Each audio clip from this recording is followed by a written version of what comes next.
찬미 예수님.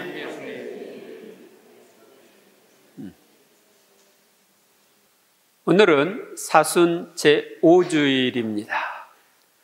오늘의 말씀은 새 세상을 준비하시고 그곳으로 우리를 인도하시는 주님에 대하여 알려줍니다. 우리는 새로운 세상인 천국을 향하여 나아가야 합니다. 첫째, 제1독서인 이사야서는 새 일을 하려 하시는 주님을 선포합니다. 주님께서 말씀하신다. 그분은 바다 가운데에 길을 내시고 거센 물 속에 큰 길을 내신 분, 병거와 병마, 군대와 용사들을 함께 나오게 하신 분, 그들은 쓰러져 다시는 일어나지 못하고 꺼져가는 심지처럼 사그러졌다. 예전의 일들을 기억하지 말고 옛날의 일들을 생각하지 마라. 이사야 예언자는 주님이 예전에 하신 홍해의 기적을 기억하거나 생각하지 말라고 합니다. 그 이유는 주님이 새 일을 하시려 하기 때문이라고 합니다. 보라, 내가 새 일을 하려 한다. 이미 드러나고 있는데 너희는 그것을 알지 못하느냐? 정녕 나는 광야에 길을 내고 사막에 강을 내리라. 홍해를 걷는 기적보다 나은 새 일이란 바빌론 유배 생활에서의 해방입니다. 이 이사야 예언자가 쓴 이 글은 바빌론 유배 생활을 하는 사람들에게 쓴 것입니다. 하느님께서 이스라엘 백성이 고향 땅으로 돌아가도록 이미 준비하고 계시고 광야에 길을 내리라고 말씀하십니다. 그러니까 이스라엘 백성이 잘 돌아갈 수 있도록 준비하신다는 뜻이죠. 들짐승과 승냥이와 타조들도 나를 공경하리니 내가 선택한 나의 백성에게 물을 마시게 하려고 광야에는 샘을 내고 사막에는 강을 내기 때문이다. 이들은 내가 나를 위하여 빚어 만든 백성, 이들이 나에 대한 찬양을 전하리라. 하느님의 백성이 물을 마시도록 광야의 샘을, 사막에 강을 낸다는 것은 백성이 바빌론 포로 생활에서 벗어나 안전하게 돌아가도록 모든 것을 준비하신다는 뜻입니다. 또한 들짐승과 승냥이와 타조들이 하느님을 공경한다는 것은 미래에 이루어질 낙원인 새하늘 새 땅의 새 세상이 올 것을 의미합니다. 그런데 이런 세상은 이미 천국에 있습니다. 천국에 가면 모든 동물과 식물이 다 하느님을 공경한다고 합니다. 그래서 하느님이 지나가시면 나뭇가지도 그쪽으로 가지를 굽혀서 예를 표한다고 합니다. 안 가봤죠? 가본 사람 얘기입니다.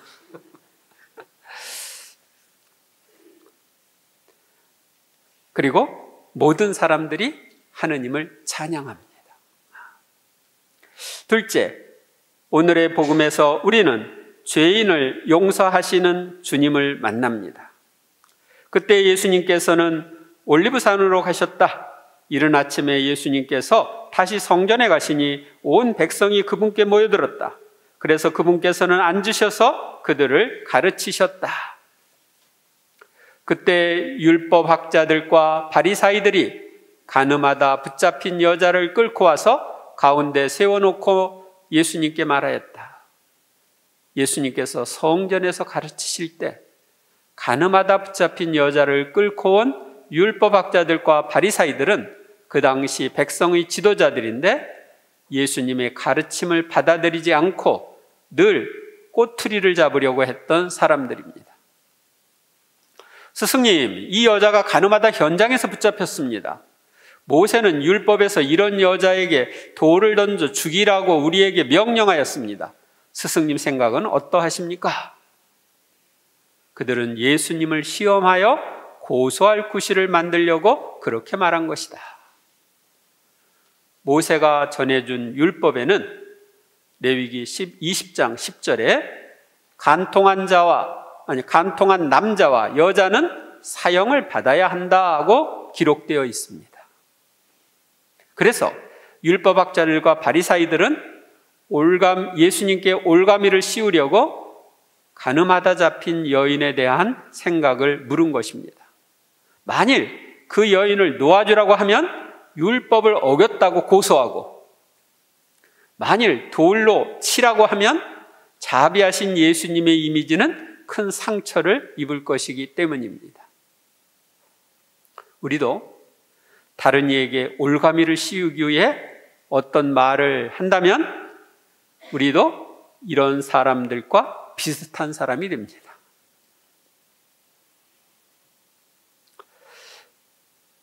그러나 예수님께서는 몸을 굽히시어 손가락으로 땅에 무엇인가 쓰기 시작하셨다.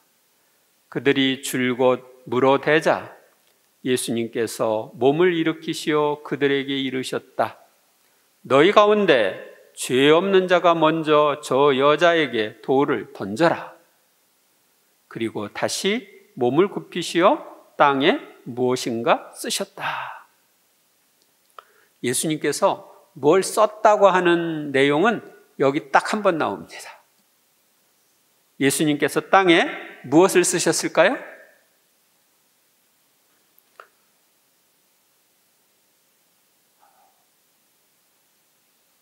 예수님의 생애를 환시를 보고 기록한 하느님이여 사람이신 그리스도의 시에 보면 그 여인을 잡아오고 예수님의 대답을 재촉하는 사람들의 죄를 땅바닥에 쓰셨다고 합니다.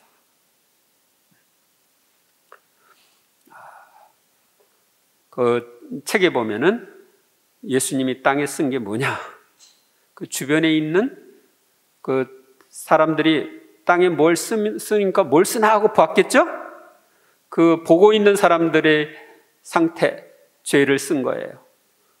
고리대금업자, 거짓, 불소한 이들, 간음하는 자, 살인자, 율법을 모독하는 자, 도둑, 음탕한 자, 횡령자, 부당한 남편과 아비, 하느님을 모욕하는 자, 하느님께 반역하는 자, 간통자, 바리사이파 사람들, 독사들, 썩은 것이 들어있는 무덤, 거짓말쟁이들, 배신자들, 하느님의 원수들, 하느님의 말씀을 모욕하는 자들 등등을 썼다고 합니다. 그들은 이 말씀을 듣고 나이 많은 자들로부터 시작하여 하나씩 떠나갔다. 마침내 예수님만 남으시고 여자는 여자는 가운데 그대로 서 있었다. 자신이 지은 죄를 예수님께서 땅에 쓰는 것을 본 사람들은 자신의 죄를 생각하며 하나씩 떠나갔습니다. 우리 모두 죄인입니다. 실제로 죄를 짓지 않은 이들도 마음으로는 죄를 짓고 있는 이들이 많습니다. 예수님께서는 마태오복음 5장 27절에서 28절에 간음해서는 안 된다고 이르신 말씀을 너희는 들었다. 그러나 나는 너희에게 말한다. 음욕을 품고 여자를 바라보는 자는 누구나 이미 마음으로 그 여자와 간음한 것이다 라고 말씀하셨습니다.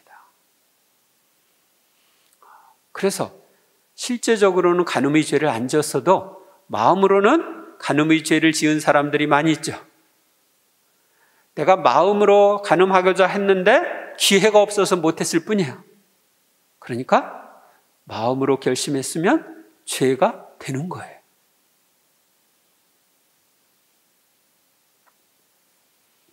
예수님께서 몸을 일으키시고 그 여자에게 여인아, 그 자들이 어디에 있느냐?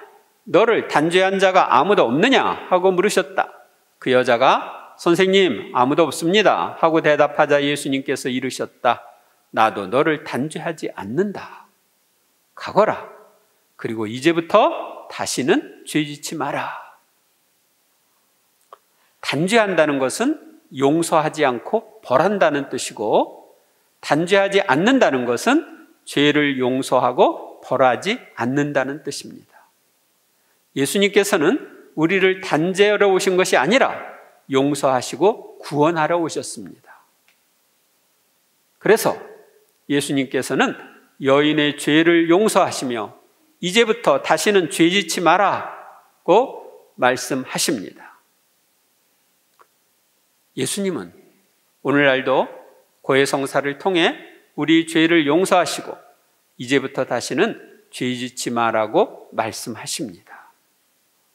그런데 우리가 다시 죄를 짓지 않으려면 어떻게 해야 할까요?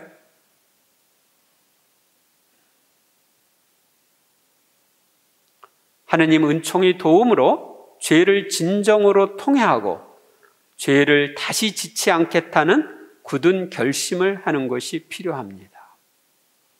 내가 죄를 지키보다는 차라리 죽겠다, 이런 결심을 한 사람들 중에 성인 성녀들이 꽤 있습니다.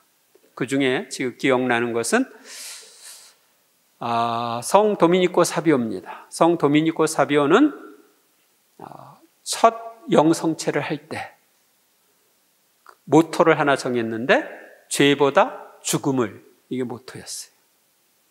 죄를 지키보다는 차라리 죽겠다. 근데 그 모토를 가지고 열심히 살았어요. 그래서 불과 15살에 세상을 떠났지만 성인이 됐어요. 그래서 어떤 것을 전적으로 결심하고 내가 이건 죽어도 안 한다, 이런 각오가 있을 때 하느님 은총의 도움으로 우리는 그 죄를 다시 안 지게 됩니다. 그리고 죄 지을 기회, 환경을 피하는 것이 죄를 안 짓는 방법입니다. 우리는 약하기 때문에 어떤 환경, 어떤 기회에 가면은 또 죄를 짓게 돼요. 그래서 죄 지을 기회를 무조건 피해야 됩니다.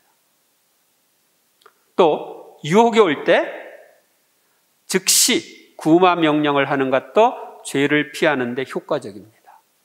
음란한 마음이 들 때 음란의 양령들아 예수님의 이름으로 명령한다, 물러가라, 이렇게 하고 주모경을 바치거나 묵주의 기도를 하면 내가 기도하는 동안 그것이 사라집니다. 어떤 때는 명령 한마디도 그냥 싹 없어져요.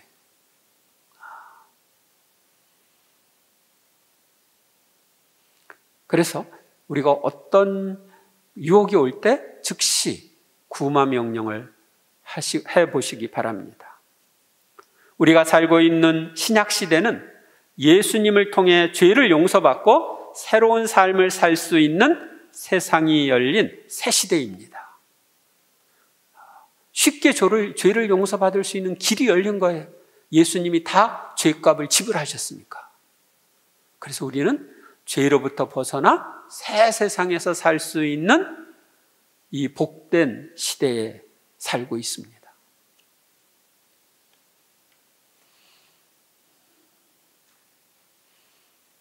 그런데 이 세상을, 이 행복을 누리는 것을 거부하는 사람들이 많아요. 그래서 아마 그런 사람들이 지옥에 가면 어떨까요? 그때 내가 왜 그 똥꼬집을 부렸지? 그냥 잘못했다고 용서해달라고 했으면 여기 안 왔을 텐데. 그렇겠죠. 셋째, 오늘의 제2 독서인 에페소서는 우리가 새로운 세상인 천국을 향하여 달려가야 함을 알려줍니다. 형제 여러분, 나는 나의 주 그리스도 예수님을 아는 지식의 지고한 가치 때문에 다른 모든 것을 해로운 것으로 여깁니다. 나는 그리스도 때문에 모든 것을 잃었지만 그것들을 쓰레기로 여깁니다. 주님이신 구원자 예수님을 아는 지식은 무엇보다도 소중합니다. 죄의 용서와 구원에 없어서는 안 되는 지식이기 때문입니다. 그리고 내가 그분으로 인해서 죄를 용서받고 생활할 때 그분과 체험적인 관계를 가져서 이제 머리로 아는 지식이 삶으로 체험으로 나에게 다가오는 그런 상태로 바뀌어가야 합니다.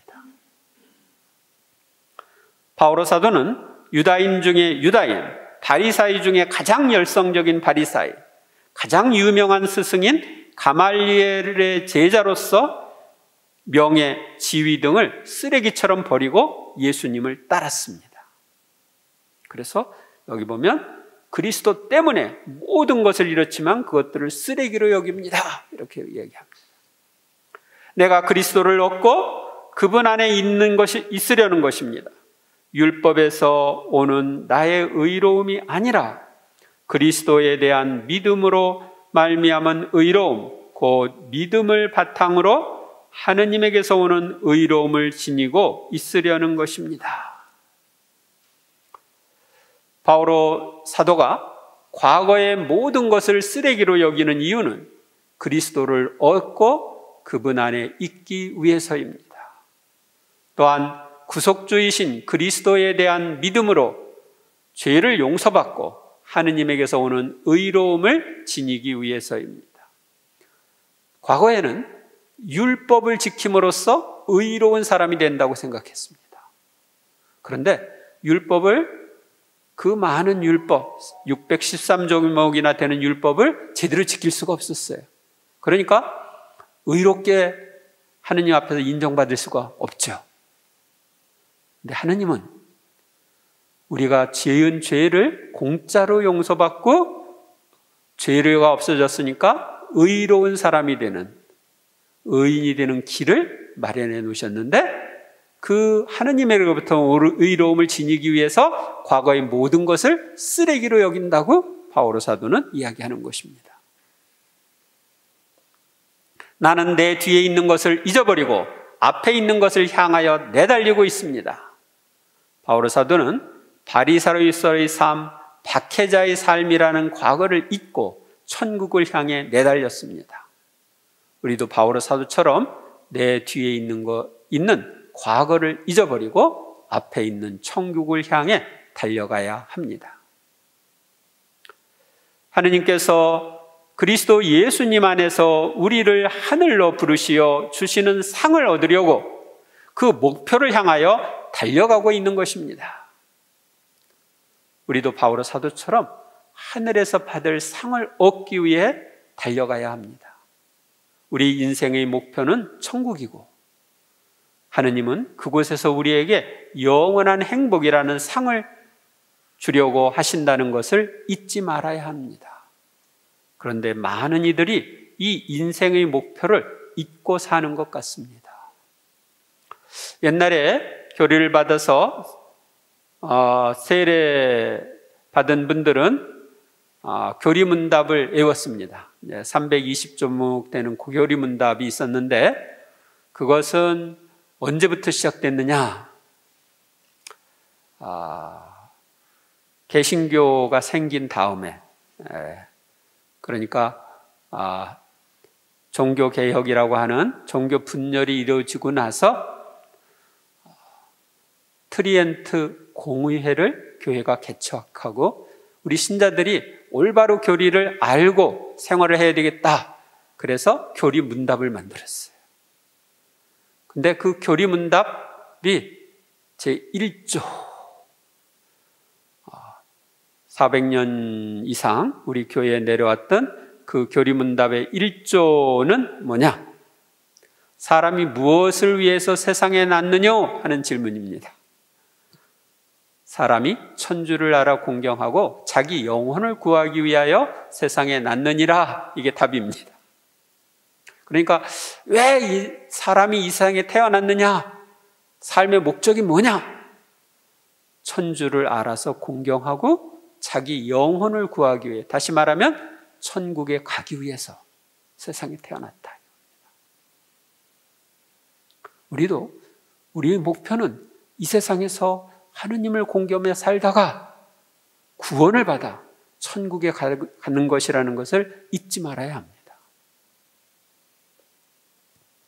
구약 성경에서 말하는 새 세상인 낙원은 미래의 지상에 임하겠지만 천상에서는 이미 완성된 상태로 있습니다. 우리를 그곳으로 인도하기 위하여 예수님께서 이 지상에 오셨습니다.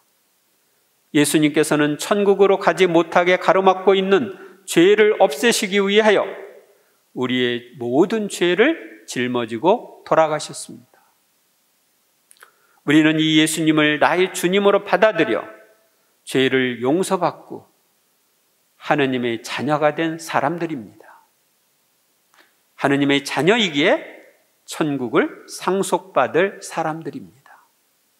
따라서 천국에서 누릴 영원한 행복이라는 목표를 향하여 달려가야 합니다. 우리가 천국에 가면 똑같은 행복을 상으로 받는 것이 아닙니다.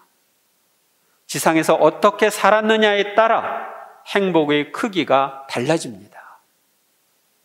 여러분은 천국에 가서 더 큰 행복을 누리고 싶어요? 덜 큰 행복을 누리고 싶어요? 행복을 조금만 누리고 싶어요? 많이 누리고 싶어요? 많이 누리고 싶습니다. 많이 누리고 싶어요? 그러면 어떻게 해야 돼? 이 세상에서 잘 살아야 되죠. 하느님 자녀답게 잘 살아야 돼요. 성모님을 닮고 예수님을 닮고 성인들을 닮는 그런 삶을 살아야 됩니다.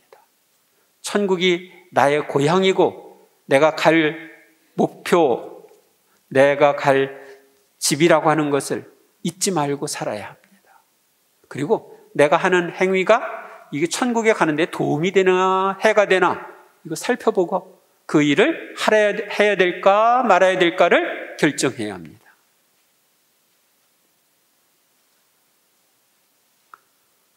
우리는 더 큰 행복을 누리기 위해 내 뒤에 있는 과거의 삶을 잊어버리고 앞에 있는 천국을 향하여 내달려야 합니다. 이번 한 주간도 천국을 향하여 힘차게 달려가는 한 주간이 되시기를 바랍니다. 아멘. 감사합니다.